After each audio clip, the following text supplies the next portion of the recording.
Les Congolais doivent comprendre que l'Amérique est notre ennemi. Ah bon? La France, c'est notre ennemi. L'Angleterre, c'est notre ennemi. Tout ce qu'ils veulent, c'est nos minéraux et ils ne nous respectent pas. Ils ne nous respectent pas, ces gens-là. Et tout ce que nous devons faire, nous, c'est de leur dire quittez notre sol. Comme ça, si vous voulez entrer en guerre avec nous, entrez en guerre avec nous calmement. Et ils ne sont pas seuls. Nous aussi, on ne sera pas seuls. On n'est pas seuls. Nous devons signer aussi des alliances très fortes. Parce que ça, écoutez, ils nous ont déjà tué 15 millions. Vous pensez vraiment qu'un pays comme la RDC ici peut vraiment entrer en guerre contre l'Union européenne, les États-Unis et s'en sortir? On s'en sortira d'ailleurs très bien.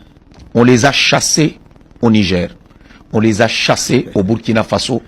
Ils ont résisté au Niger. C'était scandaleux. La France a voulu résister. On les a fait partir. Chaque Congolais aujourd'hui est une arme. Chaque Congolais est une arme contre ces voyous-là. Chaque Congolais, ce n'est plus une affaire seulement de l'armée congolaise, mais chaque Congolais, les 150 millions de Congolais sont une arme. C'est comme ça que les Américains ont échoué au Vietnam. Il faut qu'on conscientise notre peuple. Avant, les Congolais, c'était un peuple qui a beaucoup aimé l'Amérique. Le catch américain, les films américains, le ceci, le cela. Mais aujourd'hui, on se rend compte que l'Amérique est un État voyou. Ce sont des gens qui ne nous aiment pas. Donc, vous ne nous aimez pas? Nous non plus, on ne vous aime pas. Mais pourquoi vous mettez ensemble, vous parlez de l'Amérique de manière générale ou des États-Unis de manière générale, au lieu peut-être de nuancer un peu en parlant des multinationales américaines ou françaises qui seraient impliquées dans l'exploitation illicite de nos minéraux. Si mais vous parlez de l'Amérique officielle, de la France officielle, ainsi de suite. Pourquoi vous tenez... Ce sont les officiels.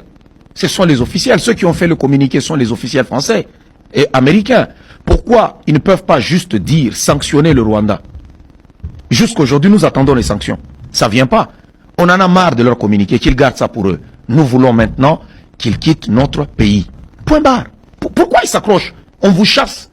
Je te chasse de ma maison, de chez moi. Je dis prends, plie bagage et quitte chez moi. Si chez nous, écoutez, nous sommes un pays sous-développé, nous sommes trop je sais pas, des gens, des prédicateurs haineux, nous sommes de ceci, nous sommes de cela, ainsi de suite. Tous les mauvais mots, c'est sur nous. Mais quittez notre pays, laissez-nous avec notre Congo.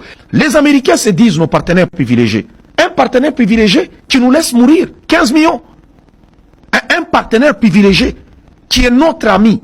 Il nous laisse mourir. J'ai vu le ministre, le porte-parole du gouvernement avec un officiel américain en train de dire l'Amérique c'est notre ami. Non, c'est une erreur. L'Amérique n'est pas notre ami. L'Amérique est amie à l'Ukraine. On a vu ça. Donner des chars, dépenser des milliards. Ils sont amis avec les autres parce que c'est la peau blanche. Nous, nous sommes noirs. Et l'Amérique ne nous aime pas. Donc nous devons comprendre qu'ils ne sont pas nos amis. Il y a 15 millions de morts de Congolais. Pas une seule sanction contre le Rwanda. Mais tout s'identifie, c'est le Rwanda, c'est le Rwanda. On ordonne au Rwanda de sortir.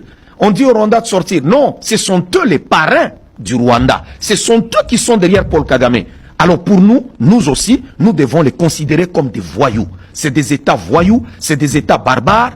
Ce sont des gens qui n'ont aucune moralité, parce que pour voir 15 millions de morts et croiser les bras, en tant que gendarme du monde, pour moi, de tels partenaires, je n'en veux pas.